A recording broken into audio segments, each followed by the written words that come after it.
Hey guys, so I just wanted to give you a little continuation of the still life shot we did last time. I did a little photo take along with you.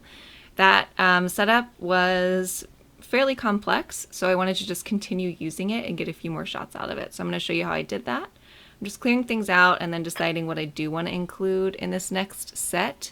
So I'm going to grab this teacup, but I want to clear the sprinkles off because we don't have a sprinkle donut, so that doesn't make sense anymore. And what we're going to try to do is create a frame around an open book. So it'll be a nice stock photo to sort of use in our feed. Always want to make sure your background's not too tight, a little natural. So I'm going to grab the book.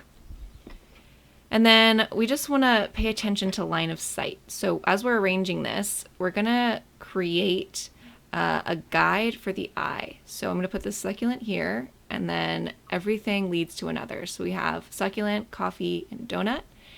And all of those will lead to the book and offer a nice little framing for that, the subject of our photo. So make sure your background looks okay, and then we are going to go ahead and photograph this. So here is where I ended up. Here's a little preview, but I will show you the final at the end. And what I want to do next is just continue this setup to save time and be more efficient. So I'm actually just going to simplify this. We're going to go from complex to simple, and we're going to do a close-up shot. So I'm just going to grab one little accent piece, which is the key. I thought about adding more, but we always want our close-ups to be really simple, so I didn't want to crowd this.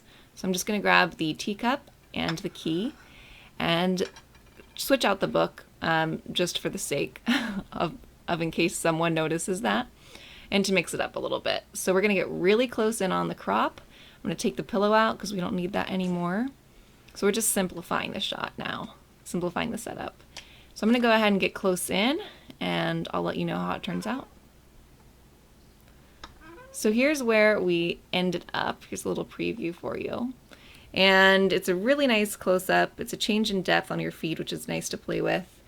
And I'll probably crop that in even further. But you can get a lot out of one setup if you start from complex and then just go more and more simple and play with your depths. You can get a lot out of it. So here's where we ended up. Here's the first image. We've got a nice frame going around that book, which is sort of at an off angle. It's cozy, and the line of sight's really strong. Here is the close-up we did of the same setup. We just went from complex to simple. And we've just got a nice little arc going with the teacup and the key and the book. And that's it, guys. So go from complex to simple and see how much you can get out of all your next setups. Let me know what you guys thought of this one in the comments.